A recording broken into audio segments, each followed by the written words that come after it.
and welcome to Great News. This is our 4,557th episode. You got it.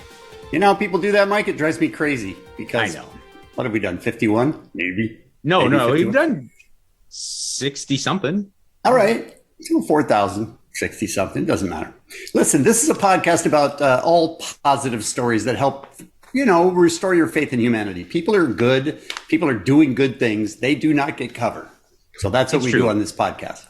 It doesn't seem to drive ratings or engagement as much, but it needs to be pointed out that the overwhelming majority of people and the overwhelming majority of interactions you have with people are actually pretty happy and positive. But the negative stuff sticks in your head, like tweets. I get mostly very positive things said to me, but it's the ones where it's like, "Hey, I hope you die." That sticks with you. Listen, I'm sorry. I was having a bad night, and I didn't mean it. All right, listen. You can subscribe to this if you like the podcast, and perhaps tell your friends about it, and also click the little reminder that'll let you know when we post a new episode, which is every Monday and Thursday. Mike has an intro for us. Intro! The show's about to begin, bro. So say hello to the happy, goodbye to the blues, because Kevin and Mike just gave you all the great news. Beautiful. Thank you. Beautiful. I felt that one. I felt like you meant that one. I gave it my all. My first story is about a teen that works at McDonald's. All right. And she was working the drive-through window. She does all kinds of different jobs for this McDonald's, but she was working the drive-through window, and she handed somebody some chicken McNuggets, right, which, let's be honest, is the best food on earth. So it's so good, right? And it shouldn't be by all accounts, but I love it. If you knew what was in it, you probably wouldn't think it's that good, but it's so good. But I don't want to know what's in it because I like it and it's so good. So this woman hands the chicken nuggets to a customer, and listen to what happened after that. Watch this video. I noticed that she was coughing profusely. I could tell, oh crap, she's choking. Then the fast food worker thought fast. I jumped out the window of the drive-thru and I got her out of the car, told her daughter to call 911. She called in a bystander to help, and together they successfully performed the Heimlich maneuver. It's training Sydney had 4 years ago, but one she was able to expertly recall. She remembered all of the training. I always tell her she has a gift because she's autistic, and she can remember anything, do anything. It's crazy. Impressing her parents. We're really proud of her. And the local police. We could use more of her in this world. Who rewarded her for a good deed done. They gave me $100. It's insane. But better than the monetary reward is what Sydney learned about herself. Feel as though I'm actually capable of contributing to society and actually capable of making a difference. How crazy is that? Have you seen those McDonald's windows? Does a person even fit through that window? Not us, but no. Yeah. But she jumped out the window and performed the Heimlich on a person who was so excited about the chicken nuggets that they started eating them while they were still paying her. Okay. Let the person that was choking, let her or him, let them sit for a while. Right. Just ruminate on what went on. But then someone needs to have a talk with them and be like, honey, what's going on? You had to have the nuggets before you even got your change, you're just and imagine how great it would have been if she wasn't choking, if there was just something going on with her, and the girl dives out the window. I have lung cancer, you bitch! Get off me! And just starts choking her. No, but she saved her life. And that's amazing. That is amazing. That's an amazing story. What a sweet girl, too. The idea that she came at that age. She remembered. See, because I had to take CPR a bunch of times for a couple of different reasons. Some stuff that went in whatever circumstances there, you need to get past the CPR. And I've done it 3 or 4 times. I can't remember anything. The fact that she did, and then also that her impulse was to just dive out the window. I mean, what a really sweet, noble little girl. She had to take CPR for babysitting when she was 11. So now she's 15 and she remembers every single step of it and dives out the window and does it and saves this woman's life. There's nothing I remember from 11 to 15. By the time I got to 15, things that I studied at 14, gone. Right.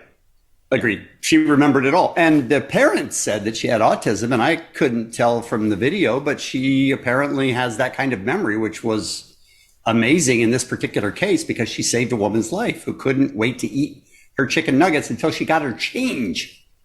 I hope that girl understands. I'm sure I'm not trying to minimize her struggles with her autism, but I hope she recognizes that I never would have been able to tell. She was very socially engaging, and I thought she was quite composed, dealing with the cameras and stuff. And wouldn't the first thing you think be, I need to run out from behind the counter and help this person in the car? You wouldn't just dive through the window. No, that's John Wick stuff. I mean, that's gangster. Yeah, that's so awesome. That's a gangster McDonald's employee. The most. Kevin, I'm going to keep the theme alive of noble, important women. So really people that are the opposite of us. Yes. In every way. Okay. In every way. This is a noble woman who contributes to the world in such a great way.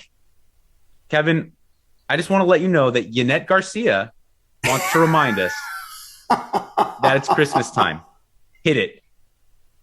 Wrapping around the Christmas tree, have a happy holiday. Everyone dancing merrily. Wrapping around the Christmas tree, have a happy holiday. Everyone dancing merrily. I'm glad that you put your hand up to your mouth because I couldn't tell if your video was frozen. Like that. Yeah. This is a weather girl in Mexico, and Yanette Garcia is Mike's love. She says, love. She's so giving, and that's what I appreciate. A lot of people are just take. And she says, no, I want to help you, Mike. She knows that she's enriching so many people's souls. Correct. Yes. With what she gives back to society. So thank you, Yanette. We salute you. Yes.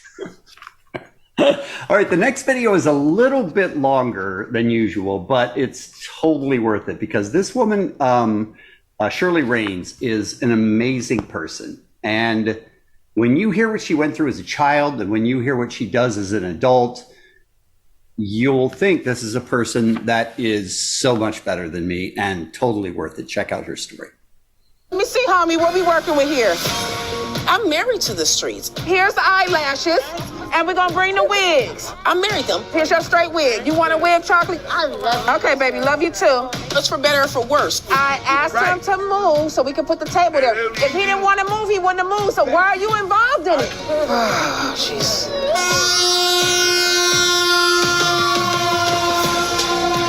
Skid Row is a 55-block radius in the heart of Los Angeles, California. Cigarette! We call it an unseen community. It's a community of broken people. Be safe, okay? That's probably why I connected so well with them. How you doing? We ain't started yet, girl. Go on and get in that line. My life was very toxic, tragic. I came from a family that had a lot of drug problems. I met my high school sweetheart. We had a baby. My son was an amazing kid. He is amazing in my heart. His name was Demetrius Stevens. His stepfather and me, we weren't financially responsible. We were living in and out of hotels, essentially homeless ourselves. So I sent him to my grandmother's house. She was careless with medication, and she left some laying around. And when I went to pick him up, he wasn't acting right. Took him to the hospital. My son passed away on September the 6th. It's the last birthday I had with him. It was very hard. And, the woman who had given me so much in life was also the cause of my greatest loss. And how do you rationalize that as a 20-year-old? You don't. You break inside. I blame myself for not having stability. I should have had a place to live. If only I'd had my own backyard. If only I'd had my stuff together. I felt like life was punishing me.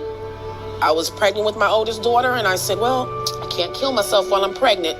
But when I have this baby, it's over, you know? I fell apart. I was very self-sabotaging. I couldn't keep anything together. The world looked at me and thought probably the same thing they think about the homeless when they passing by. Nobody really knew what I'd been through, what I was going through. I think after my son died, I had no control over a lot of things, but I can control how long my eyelashes were. I can control the color of my hair. So my Wonder Woman power is right here. And it became my adult game of make-believe. Make believe you're normal, Shirley. Make believe you're not falling apart on the inside, Shirley, you know? My sister kept on saying, you have to find a purpose for this pain, Shirley. You're still here. Your son would want you to do this. And then one day someone's like, you want to go to church? I'm like, well, I haven't been there in forever. When I went to church, someone was like, hey, you want to go feed the homeless with us? I went to Skid Row. I'm like, oh, this is where all the broken people are? Oh, I've been looking for y'all all my life. I am broken just like them.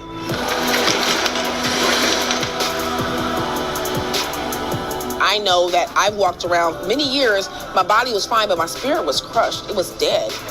That's makeup? That's hair. The women started saying, oh, we love your hair, we love your makeup.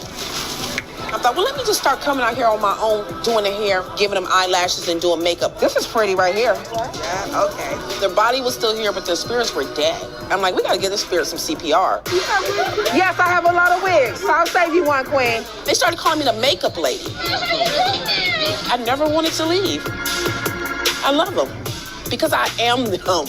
Good to see y'all. Happy Saturday, King. I address them as kings and queens because that is who they are.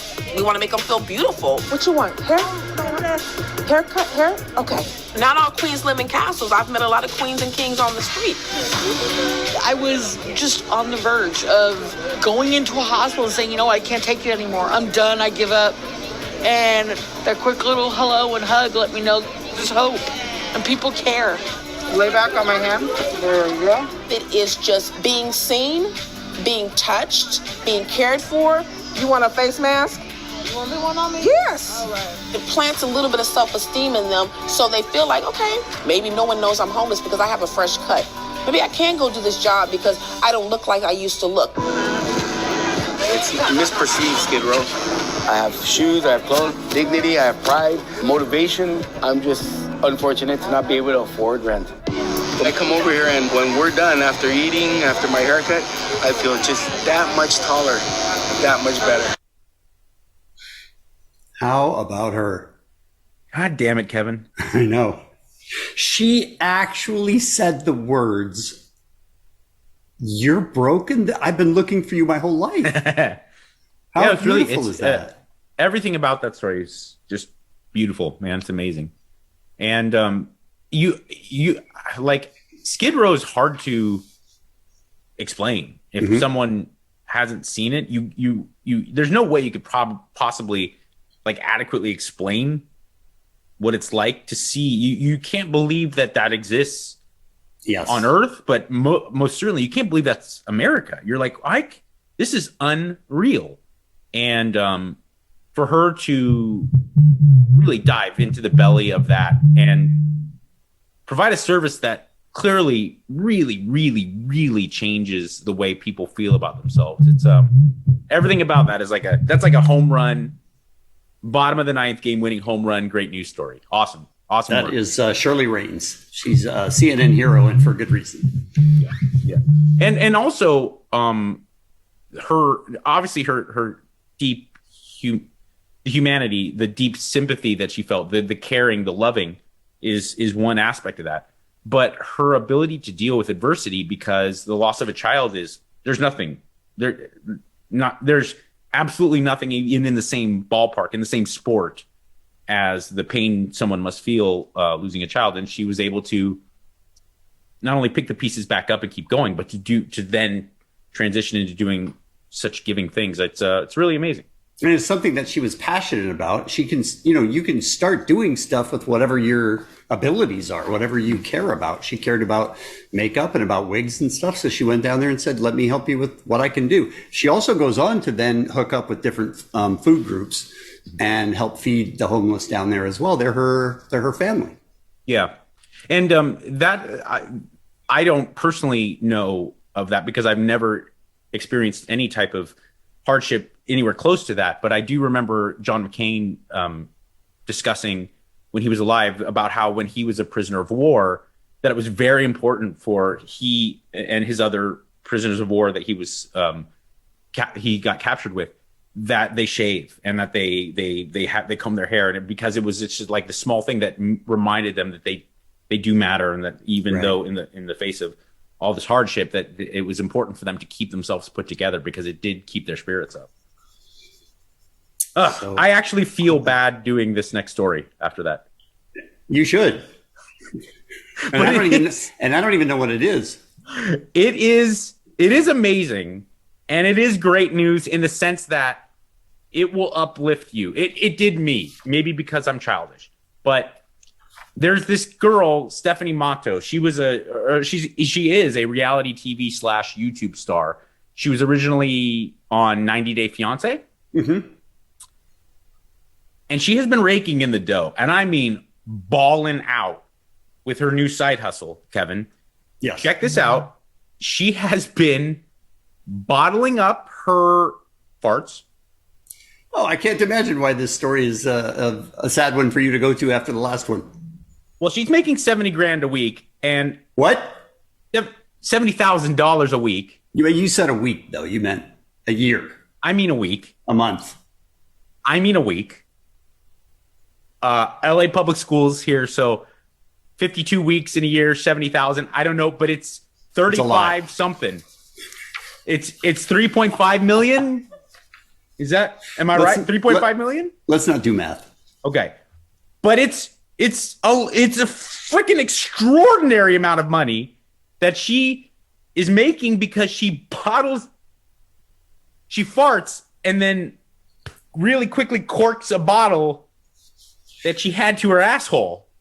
Yes. And then she sells that. Yes. And she's making $70,000 a week. A week.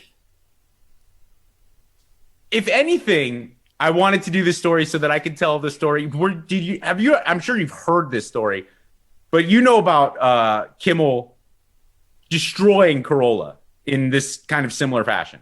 Yes, I do.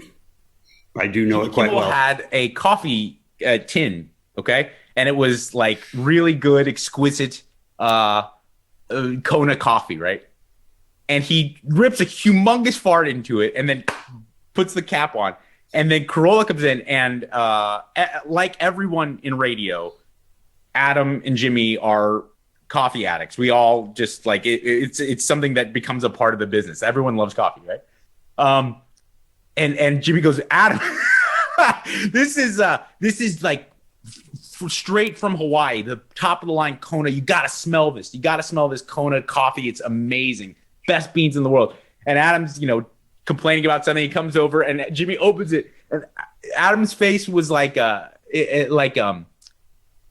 of those detectives on Law and Order that comes into to find the cadaver at the forensic scene. He's right. Oh, I might throw up. That's the best. Oh, yeah. I don't know why that makes me so happy. That's uplifting to the spirits. Jimmy Kimmel is dead inside, not mentally or emotionally, but physically. Yeah, I've never met, like, most people who get such joy out of pranking, and not even pranking, like not jackass, like the level that Kimmel goes to prank people and to wreck people. I can't understand how he's also simultaneously like such a nice guy. Yeah. Like, I don't understand how the two, except to Adam. Yes. Yeah. All right, let's move on. And by the way, Jimmy makes nothing from that. Nothing except for pure joy. No, pure. He makes a lot. He feels happy. It enriches his life. All right. My next story is about a dog named Henry. And And Henry is a beautiful dog and helped save his human sister's life by being incredibly persistent. Watch this story about Henry. Meet Henry, an 8-year-old Boston Terrier who's being hailed as a real hero this morning after saving the life of his 9-month-old human sister. Henry. Wow. Did you go in the baby's room? Did you open her door? It all started when Henry began acting a little strange, repeatedly barging into the nursery and waking the baby. That night he was headbutting the door open and going into her room and standing there. And every time I shooed him away, he would go back in as soon as my back was turned. While Kelly and Jeff Dowling knew their daughter had a cold, it was Henry who sensed that things were getting worse. She wasn't clearing her airway. She started to turn blue and go rigid. And she just really couldn't get air, couldn't get any oxygen. The couple rushed their baby girl to the hospital where doctors were able to clear out her airways and send her back home later that night. The Dowlings deciding Henry deserves 2 rounds of Christmas presents this year. Definitely spoiling the dog a little bit more. So he was allowed to sleep in bed with me last night, and he's got a stake in his future. Never done anything quite so heroic before. Enjoy that steak, Henry. Kelly Dowling shared the story on Twitter, writing, "I don't know what would have happened if he hadn't woken her. We don't deserve dogs." Amen to that. I'm telling you. Yep. I don't know what would have happened. No, they know. Of course they know. Yeah, But I'm you pretty don't wanna sure we say all that. know. You don't want to say that as a parent, but I love the beginning of that video where Henry was like, "What do you want from me?" Hiding behind the table like, I didn't. All this attention can't be good. What did I do wrong? And by the way, I let him sleep in the bed with me. He saved your kid's life. You should make a fucking kibble bed, especially for him, and then just make it rain ribeye all fucking day. Just like, he should lying there like Caligula, just vomiting on itself from all the fucking top grade A meat that he's eating. He should switch places with him. The guy should sleep in the dog's bed, and the bed should get and the dog should get the bed. They should make him a room. They should make him a dog room, just like 5,000 thread count sheets and shit. All right, Kevin, I'm going to finish up with an actually really uplifting, beautiful story. Oh, you're going that direction this time. I know it's not in my wheelhouse, but there's a 75-year-old man, and he's just like any other respectable, hardworking American. He worked his whole life. He is now retired, but he had always said that having a Rolex on your wrist is the ultimate sign of success. But he had always said it to his children, kind of tongue in cheek, because he's like, it's also so gaudy and so kind of silly. How much do those cost? To spend money on something that doesn't necessarily serve you any. How much do those cost, right? Well, it varies greatly, but like the cheapest real Rolex is, $5,000, something like that, a couple grand. But, many Rolexes are commonly $50,000-$60,000. So it's silly. But if you have hundreds of millions of dollars, you do you. But this guy's, like I said, he's just an average Joe, but he worked hard his whole life, and he had always kind of jokingly talked about how he would love a Rolex because that was the real sign that you made it in life. And his children got together and they provided him a little surprise. Check it out. Looks good. Looks good. No.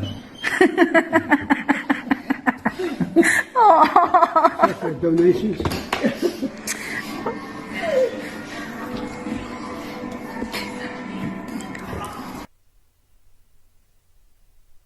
To see, you could tell, like Kevin, the guy with the Under Armour shirt and that mustache, the guy's a man's man. To see him break down like that, it's really beautiful. And to know that his family got together to provide that to him, I thought that was, it's not the most overwhelming. It's not like the young lady who was doing the great work on Skid Row, but it's sweet to see a guy be touched by something like that. But it's amazing love shown from his family. That did mean that much to him. And I love that stuff when Obviously, material goods are nowhere near as important as tangible human interaction. But when you see an athlete or an entertainer or someone who makes it big, and they go back and they buy their mom or their dad that one special thing that they never could have dreamed of affording. Yeah, so I always find great. that so special. I do too. All right, subscribe to the podcast if you like it, and or perhaps send it to a friend or two and let them know that this exists, because it's a good way to remind yourself that everyone is not bad. I'm not saying this purely as advertisement. I mean this sincerely. I feel so much better preparing for the show and doing this show. I feel better. I feel happier. I feel more confident that life is really good. And I just hope that, and I believe confidently that viewing or listening to the show can do the same thing. Agreed. Here's your outro. Outro! You know what I'm talking about, bro. So say hello to the happy, goodbye to the blues. Kevin and Mike just gave you all the great news.